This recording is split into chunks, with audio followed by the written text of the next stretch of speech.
আসসালামু আলাইকুম প্রিয় দর্শক। আজকে কথা বলবো ফুটবলের এমন এক চরিত্র নিয়ে যেখানে আপনারা খুঁজে পাবেন একটা অসম্ভব সুন্দর ঘটনা।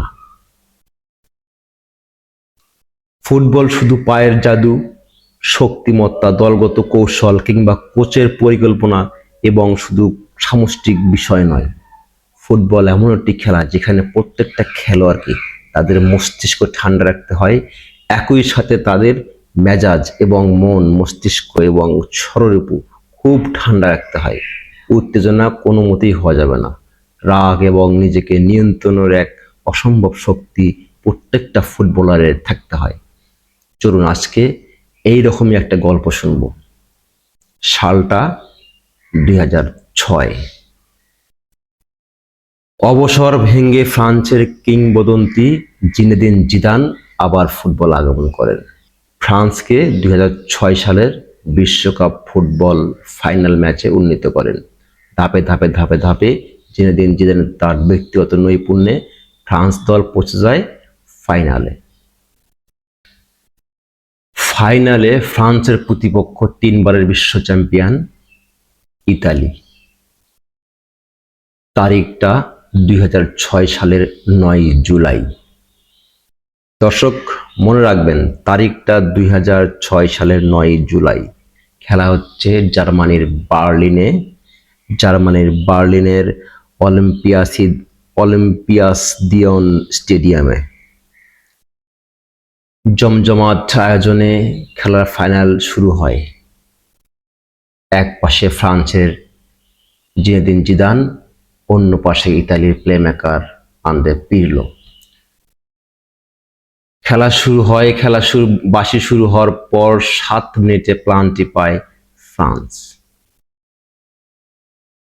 স্পট কিক নিতে আসেন ফ্রান্সের কিংবদন্তি জিনেদিন জিদান, কিন্তু ইতালির গোলপোস্টে বিশ্বস্ত হাত জিয়ানলুফিয়ান বুফন, ওই সময়কার শ্রেষ্ঠ গোলকিপার।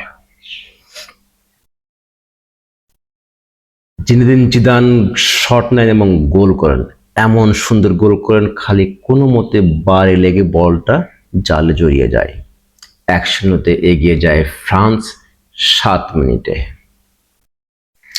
খেলা চলছে চলছে চলছে খেলার 19 মিনিট। 19 মিনিটে কর্নার কিক থেকে গোল করেন ইতালিয়ান ডিফেন্ডার মার্কো মাতেরাজ্জি। খেলা চলে 1-1 সমতায়।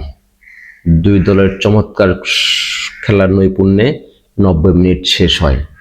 90 মিনিট শেষে খেলা গড়ায় 1-1 সমতায়।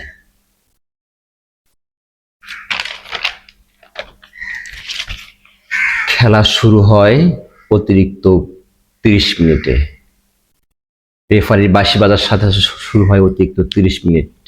দুই দল আপ্রাণ চেষ্টা করে খেলাতে গোল বের করার, কিন্তু এই সময়ই শুরু হয় মনস্তাত্ত্বিক গেম, মনস্তাত্ত্বিক ব্যাপার এবং নিজেকে নিয়ন্ত্রণের এক। ইতালির মার্কো মাতেরাজ্জি যে গোল করেছেন এবং ফ্রান্সের যে গোল স্কোরার কিংবদন্তি জিনেদিন জিদান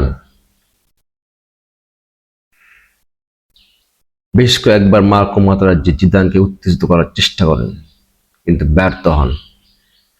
কিন্তু খেলার যখন 110 মিনিট, আর মাত্র 10 মিনিট বাকি আছে ফাইনালের শেষ বাঁশি বাজার, সেই সময় মার্কো মাতেরাজ্জি ফ্রান্সের জিনেদিন জিদানকে এমনভাবে উত্তেজিত করেন, জিনেদিন জিদান তার নিজেকে আর নিয়ন্ত্রণ করতে না পেরে মার্কো মাতেরাজ্জিকে মাথা দিয়ে ঢুস মেরে বুকে ঢুস মেরে মাঠে ফেলে দেন।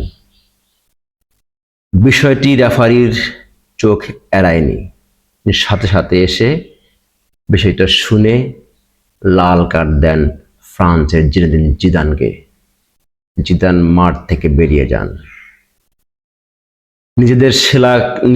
নিজেদের সেরা খেলোয়াড়কে হারিয়ে ফ্রান্স দল একটু অগোছালো হয়ে যায়।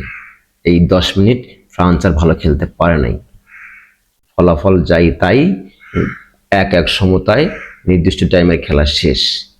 অনেক ফুটবল বোদ্ধা এবং অনেক ফুটবল বিশ্লেষক মনে করেন, যদি ওই 10 মিনিট ফ্রান্সের কিংবদন্তি জিনেদিন জিদান মাঠে থাকতে পারতেন, খেলার ফল অন্যরকম হতে পারত।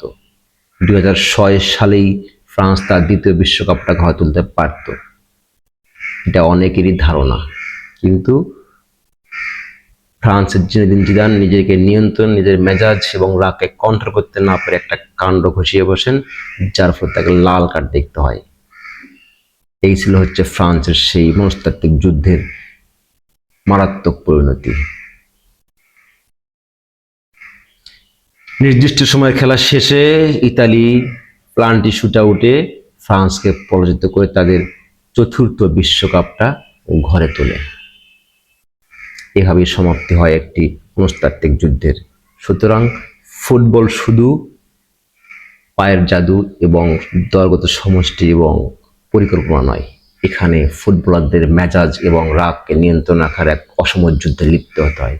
পরবর্তী ভিডিওতে আসবো। যদি আমার ভিডিওটা আপনাদের ভালো লেগে থাকে প্লিজ সাবস্ক্রাইব করবেন। আসসালামু আলাইকুম।